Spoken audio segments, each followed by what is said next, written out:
अस्सलाम वालेकुम। मेरा नेम साजिद तारिक है और आप देख रहे हैं पाक स्टडी 301 लेक्चर नंबर 25। उम्मीद करती हूँ आप सब लोग बिल्कुल खैरियत से होंगे। अगर आप चैनल पर न्यू हैं तो चैनल को सब्सक्राइब लाजमी कीजिए, फ्रेंड्स के साथ शेयर लाजमी कीजिए और फीडबैक मुझे लाजमी तौर पर दीजिए कि आपको लेक्चर कैसा लगा है। और कोई भी चेंजिंग करनी है या कोई भी आप लोग का मशवरा है तो मेरा कमेंट सेशन ऑन है। कोई भी क्वेश्चन है लेक्चर के अकॉर्डिंग तो मेरा कमेंट सेशन ऑन है, आप लोग मुझे कमेंट्स में पूछ सकते हैं। और स्टूडेंट्स प्लेलिस्ट लाजमी मेरे चैनल की विजिट किया करें क्योंकि मेरा चैनल आप लोगों के लिए बेनिफिट हो सकता है। अगर आप चैनल पर न्यू हैं तो चैनल की प्लेलिस्ट लाजमी तौर पर विजिट करें। जो भी इंपॉर्टेंट चीज़ें होंगी जिस तरह के एमसीक्यूज आएंगे और जिस तरह से शॉर्ट क्वेश्चन आएंगे, लॉन्ग क्वेश्चन में जो भी क्वेश्चन आएगा तो मैं आपको जो इंपॉर्टेंट होगा तो वो साथ साथ मैं आपको बताती जाऊँगी। तो आपने लेक्चर्स एंड तक लाजमी तौर पर देखना है। बिना टाइम वेस्ट किए हम अपना आज का लेक्चर स्टार्ट करते हैं। आज का जो हमारा लेक्चर है 25 और पाक स्टडी का है। तो नेचुरल रिसोर्सेज, एग्रीकल्चर, ये दो टॉपिक्स हैं हमारे, कुदरती वसाइल और ज़राअत। तो यही दो टॉपिक्स हैं जिसको हमने फर्दर डिटेल के साथ रीड आउट करना है, डिटेल के साथ पढ़ना है। जो हमारे नेचुरल रिसोर्सेज हैं, अब नेचुरल रिसोर्सेज जो से हैं कुदरती वसाइल हैं, तो इसमें क्या क्या आ जाएगा हमारे नेचुरल रिसोर्सेज में? मिनरल रिसोर्सेज आ जाएगा इसमें हमारा, ठीक है। वसाइल जो नदियों से है और नहरों से हैं, रिवर एंड कैनाल्स आ जाएंगे जो नहरों से हैं, ठीक है। उसमें फॉरेस्ट आ जाएंगे, जंगल आ जाएंगे, एनिमल्स आ जाएंगे, जो जानवर हैं वो आ जाएंगे, ये हमारे नेचुरल रिसोर्सेज में आ जाएंगे, ठीक है। उसके बाद दूसरा पॉइंट जो है यहाँ पर स्किप है, पॉइंट 2 नहीं लिखा हुआ, तो ये पॉइंट हमारा 2 है और यहाँ पर मैं 2 भी लिख देती हूँ। तो ये हमारा पॉइंट 2 है एग्रीकल्चर। एग्रीकल्चर में जो हम ज़राअत में पढ़ेंगे तो वो भी आ जाएगा। तो ये यहाँ पे शॉर्ट क्वेश्चन जो बनकर आता होता है तो एग्रीकल्चर के अकॉर्डिंग भी आ जाता है और फॉरेस्ट में से भी आ जाता है कि हमारे फॉरेस्ट के बारे में हम बताएं। तो एमसीक्यूज भी बनकर आते हैं, तो इस लेक्चर को आपने स्किप नहीं करना है। लेक्चर देखने के बाद हैंड आउट से लाजमी तौर पर आपने रीड आउट करना है। पूरा लेक्चर पढ़ने का मेरा मकसद सिर्फ यही होता है ताकि आप लोग का बेसिक कॉन्सेप्ट क्लियर हो सके। देखिए स्टूडेंट्स, जब तक आपको यही नहीं पता होगा इन सब पॉइंट्स में क्या डिस्कशन हुई, इन सब पॉइंट्स में क्या पढ़ा गया, आप लोगों के सामने शॉर्ट क्वेश्चन आ जाए, लॉन्ग क्वेश्चन आ जाए, क्योंकि 2 मार्क्स का क्वेश्चन शॉर्ट आता है, 3 मार्क्स का आता है, 5 मार्क्स का आता है, आप लोग अटैम्प्ट नहीं कर सकते हैं। लेकिन अगर आपने सुना होगा कि पूरे लेक्चर में क्या डिस्कशन हुई, पूरे लेक्चर में क्या हमने पढ़ा, पूरे लेक्चर में क्या पॉइंट्स थे हमारे, किन को डिटेल से बताया गया, क्या चीज़ हाईलाइट्स की गई, पॉइंट्स दिए गए हमें, देन आप लोग लॉन्ग क्वेश्चन, शॉर्ट क्वेश्चन अपनी वर्डिंग में भी आप लिख सकते हैं।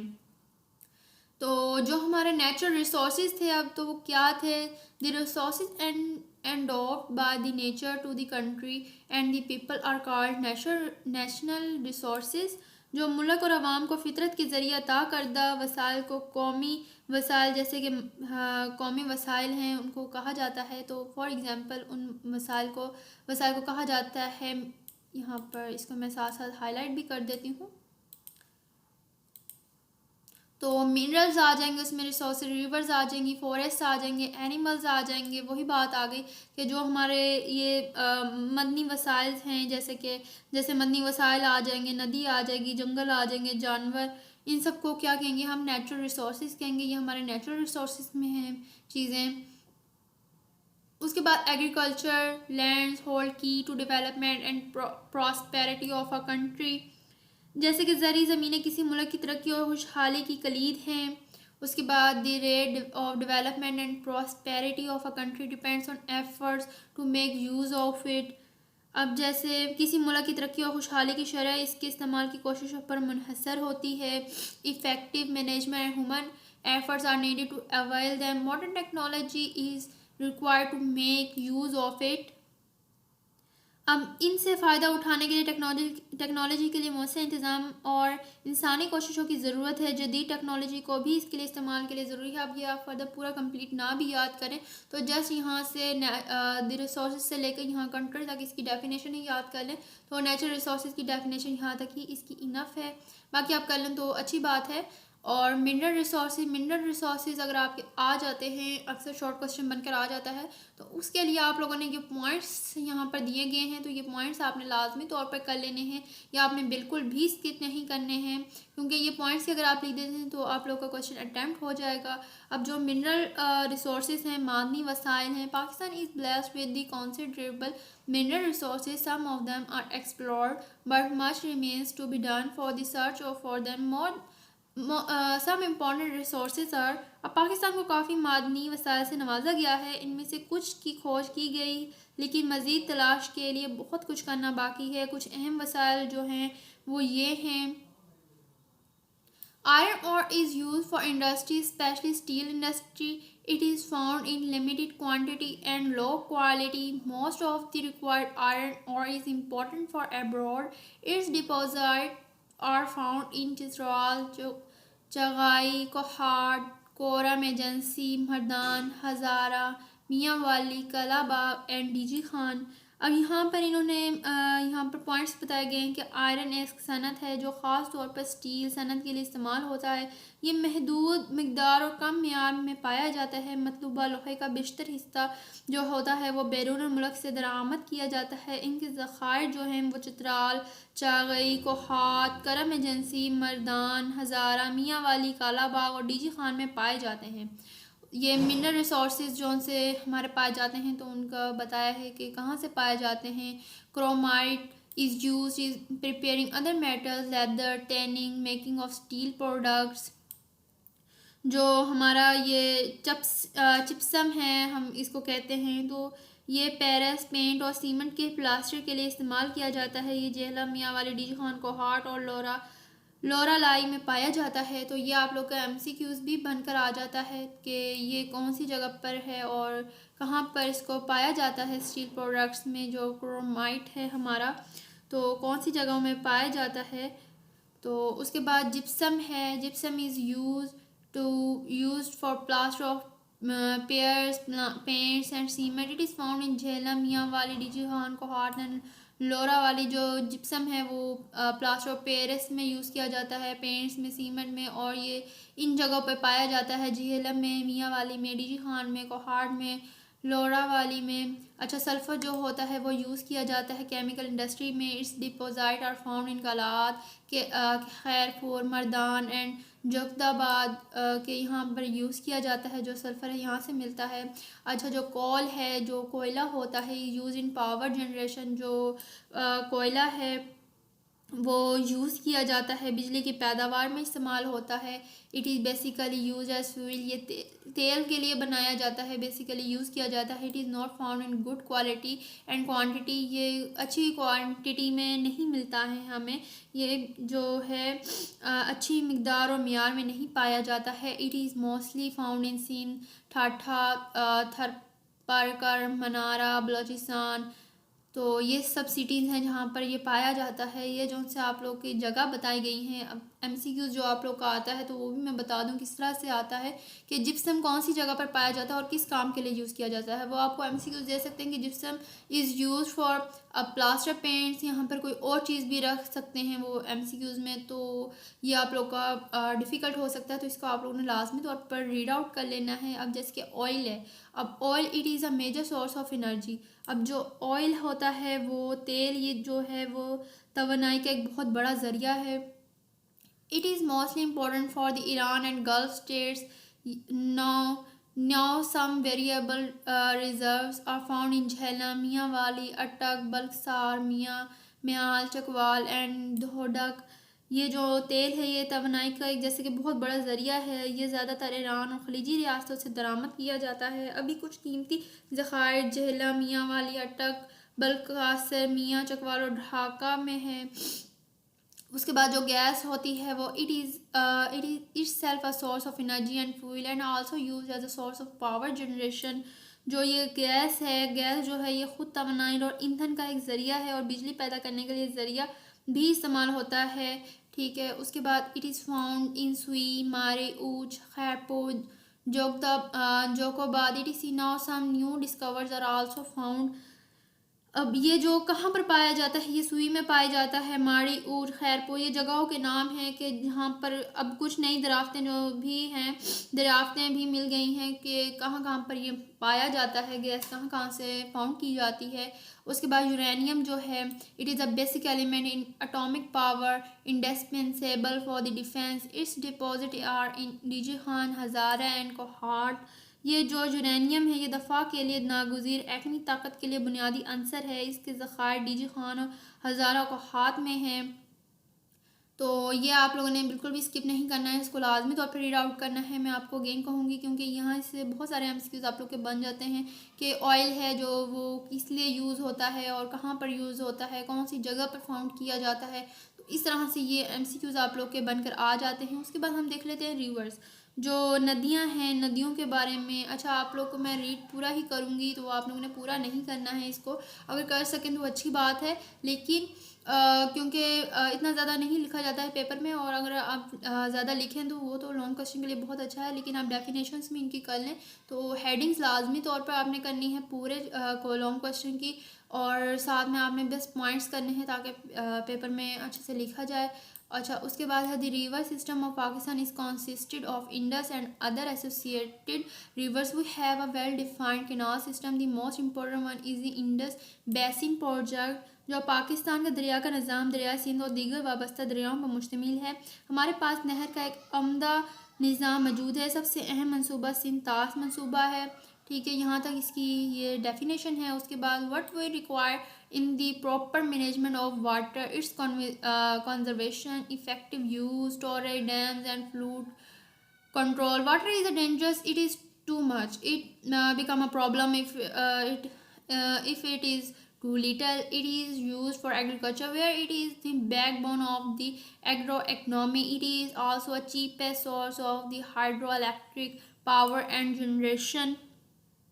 हमें जैसे कि हमें जो ज़रूरत होती है वो है पानी का सही इंतज़ाम, इसका तहफ़्फ़ुज़ होता है, ठीक है, मौसर इस्तेमाल होता है, उसका ज़ख़ीरा होता है, डैम और सैलाब को कंट्रोल करना होता है। अगर पानी बहुत ज़्यादा हो तो पानी ख़तरनाक है, ज़ाहिर सी बात, अगर पानी ज़्यादा हो जाएगा तो वो ख़तरे की अलामत है, और अगर ये बहुत कम हो तो ये मसला बन जाता है हमारे लिए कि पानी कम कैसे हो गया। ठीक है, तो ये ज़राअत के लिए इस्तेमाल किया जाता है, जहाँ ये ज़रूरी माशत की रीढ़ की हड्डी की तरह है। ये पन बिजली पैदा करने का एक सस्ता ज़रिया भी है। ठीक है, तो पानी के अकॉर्डिंग यहाँ पर आप लोग कर लें तो इसको अच्छी बात है, ये आप लोग का जनरल नॉलेज भी है, और आप लोग इसको अपनी वर्डिंग में लिख सकते हैं। रट्टा ना लगाएं इसको, बट अपनी वर्डिंग में लिखें। अच्छे सेंटेंसेस दिए हुए हैं आपकी हैंडआउट्स में। अब जो फॉरेस्ट हैं, हमारे जो जंगलात हैं, तो वो किस तरह से हैं। Normally 25% area of country should be covered with forest, but in Pakistan it is 4 to 5%। आमतौर पर किसी मुल्क का 25% रकबा जंगल से अहाता करना चाहिए है, लेकिन पाकिस्तान में ये सिर्फ 4 से 5% ही है। Some areas are not suitable for plantation like deserts and dry mountains. It is because of shortage of water and rainfall. Deforestation is also due to the upland cutting of trees. अब जो आम तौर पर जैसे कि अब मैंने आपको बताया कि आम तौर पर जो 25% जो रकबा होता है, ठीक है, वो हर मुल्क में पाया जाता है, कवर्ड किया जाता है फॉरेस्ट का। यानी कि आसान अल्फाज में कहा जाए तो हर मुल्क में जो फॉरेस्ट होता है, जंगल होता है, वो 25% तक होता है। ठीक है, लेकिन पाकिस्तान में अमूमन 4 से 5% होता है।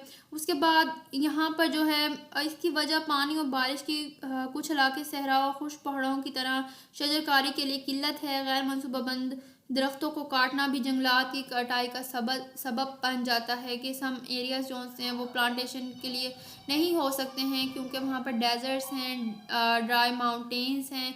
It is because of shortage of water and rainfall, क्योंकि वहाँ पर पानी की कमी है और रेनफॉल की कमी है। Deforestation is due to the unplanned cutting of trees हैं। ठीक है, गैर मनसूबाबंदी दरख्तों का काटना भी जंगलात की कटाई का सबब बन जाता है। अब एडवांटेजेस क्या हैं? अच्छा, यहाँ पर आप लोग के शॉर्ट क्वेश्चन एक बन जाता है, अक्सर आता है पाक स्टडी में कि फॉरेस्ट के जो एडवांटेजेस हैं तो वो क्या हैं। तो ये आप लोगों ने लाजमी तौर पे करना है।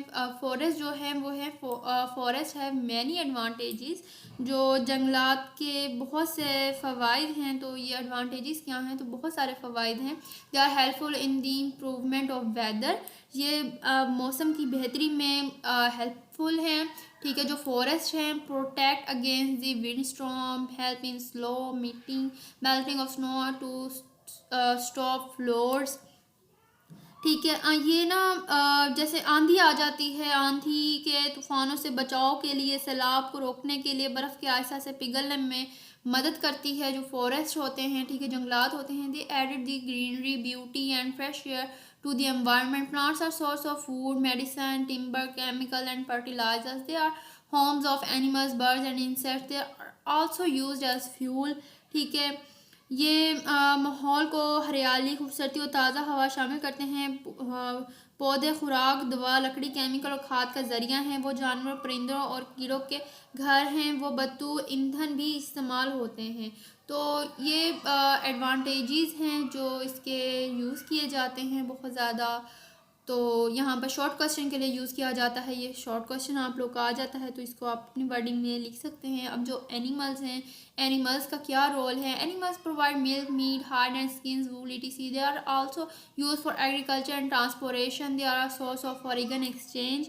जो जानवर होते हैं वो दूध, गोश्त, ठीक है, छपाएँ और खालें, ऊन वगैरह मुहैया करते हैं। वो ज़राअत और आमदोरफ्त के लिए भी इस्तेमाल होते हैं, ठीक है, और वो ज़रमाबदा के लिए ज़रिया है। There proper breeding require planning and care. Animals husbandry and college research and established to breed and cure useful species of animals. Department of Livestock also provides support system for raising animals both privately and through government projects. Government farms and military farms are also working for that purpose. जो यहाँ पर इनके मुनासिब अफजाइश के लिए मनसूबाबंदी और देखभाल की ज़रूरत होती है। जानवरों की पालतू जानवरों और तहकीक के कॉलेजों ने जानवरों की मुफीद इकसाम की अफजाइश और इलाज के लिए कायम किया है। महकमा बरा रास स्टॉक जानवरों को निजी और सरकारी मंसूबों के ज़रिए पालने के लिए मावनत का निज़ाम भी मुहैया करता है। इस मकसद के लिए सरकारी फार्म और फौजी फार्म भी काम कर रहे हैं। उसके बाद क्या आ जाता है, माहीगीरी, फ़िशर्स। फ़िशर्स को हम माहीगीरी भी कहते हैं। जो फ़िशर्स होते हैं, it is also a source of food and income. Department of fishers also courage private farms to invent in this field and added to the personal national wealth. जो यहाँ पर आ जाएगा, ये खुराक और आमदनी का ज़रिया भी है। माहीगीरी का महकमा निजी काश्तकारों को भी इस शोबे में सरमायाकारी करने और ज़ाती कौमी दौलत में इजाफे की तरगीब देता है। तो यहाँ पर अगर आप लोग का ये लॉन्ग क्वेश्चन भी अगर बन जाता है फॉर एग्जांपल, तो आप लोगों ने किस तरह से अब अटैम्प्ट करना है। आप लोगों ने जस्ट ये नेचुरल रिसोर्सेज लिखना है, उसकी डेफिनेशन लिखनी है। उसके बाद आपने ये सब पॉइंट्स उठा लेने हैं और इनकी आप लोगों ने हेडिंग्स बना कर लिखनी है। और साथ में मिड में अगर आपको ये लाइंस याद रह जाएँ तो बहुत अच्छी बात है। और अगर ये लाइंस आप लोगों को याद नहीं रहती हैं तो अपनी वर्डिंग में आप लोग लिखें, लेकिन हेडिंग्स आप लोगों ने बिल्कुल भी चेंज नहीं करनी है। तो हेडिंग मोस्ट इंपॉर्टेंट होती हैं हर लॉन्ग क्वेश्चन में, हर शॉर्ट क्वेश्चन में। मैं तो कहती हूँ कि अगर शॉर्ट क्वेश्चन भी आप लोग का आता है, जैसे कि डेफिनेशन आ जाती है, तो वो तो आप लोग को डेफिनेशन तो मस्टली लिखनी ही पड़ती है। बट शॉर्ट क्वेश्चन भी अक्सर इस तरह से आते हैं कि लॉन्ग क्वेश्चन की टाइप का ही होता है वो, तो वहाँ पर आप लोग इस तरह से पॉइंट्स लिखें या फिर उसके आप लोग हेडिंग्स बनाकर लिख दें। आप लोग के पूरे पूरे मार्क्स आएंगे अगर आप लोग हेडिंग्स बनाएं हर क्वेश्चन में। उसके बाद हम दूसरा पॉइंट देख लेते हैं इसी लेक्चर का, एग्रीकल्चर। अब एग्रीकल्चर के अकॉर्डिंग क्या कहते हैं कि Pakistan is an agriculture country. More than 70% of its population lives in rural areas. Over 50% are directly engage in farming और एग्रो बेस्ड एक्टिविटीज़। जो पाकिस्तान की ज़री मुल्क है, इसकी 70% से ज़्यादा आबादी दही इलाकों में रहती है। 50% से ज़्यादा बरह रास्त काश्तकारी या ज़राअत पर मबनी सरगर्मियों में मशगूल हैं। उसके बाद हम देख लेते हैं कि जो इसका वो शेयर आ जाएगा, यहाँ पर पॉइंट्स आ जाते हैं इसके, तो हम इन पॉइंट्स को देख लेते हैं।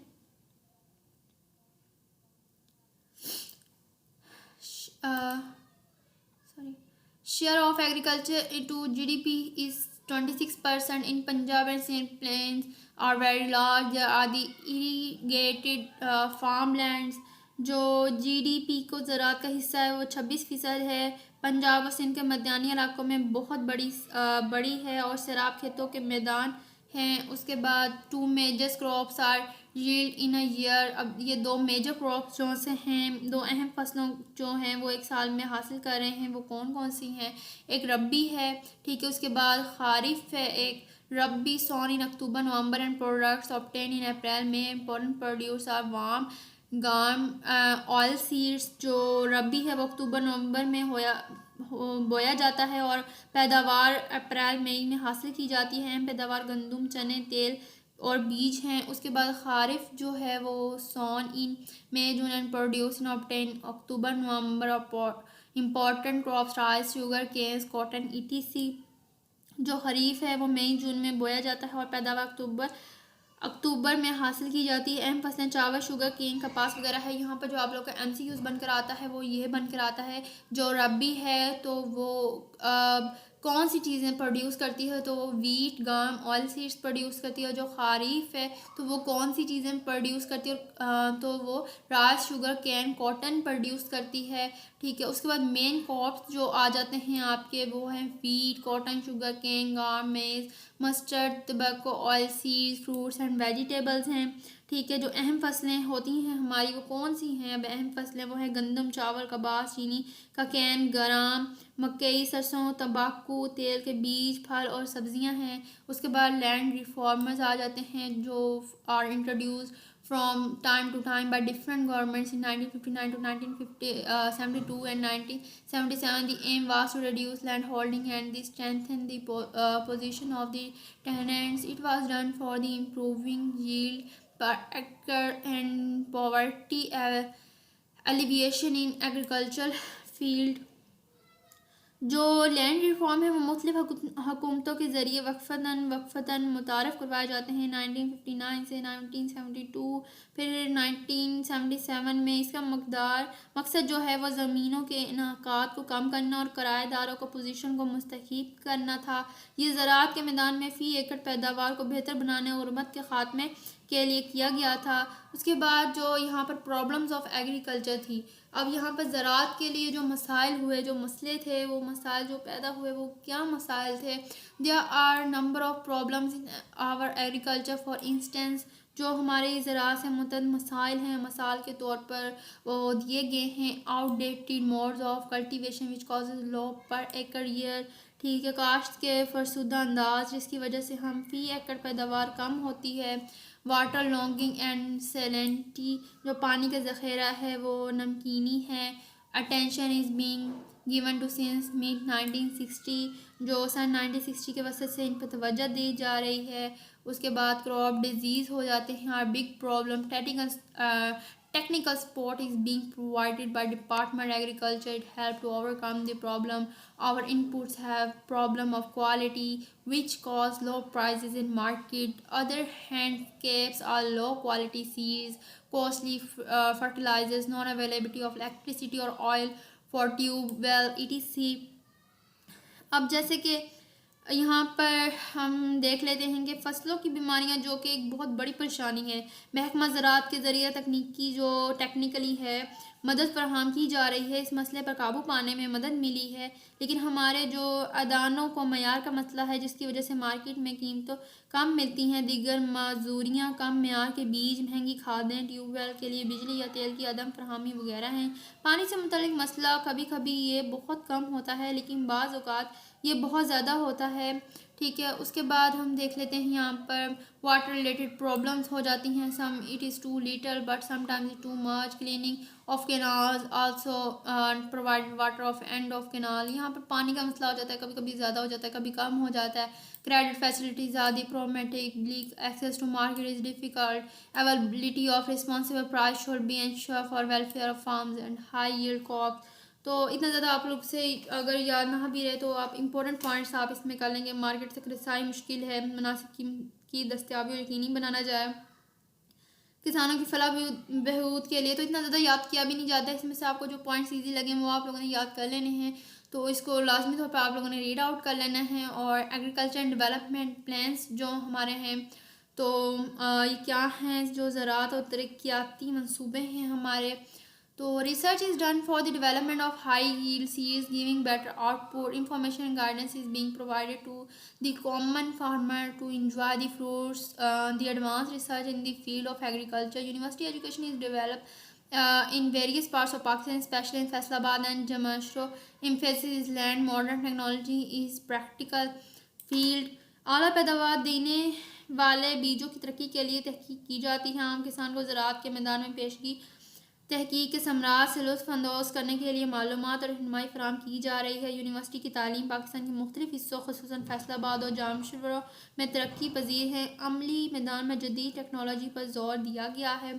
उसके बाद आ जाता है कि communication and transportation facilities are increase. जो मवासलात और आमद रफ्त की सहूलत में इजाफ़ा किया गया है।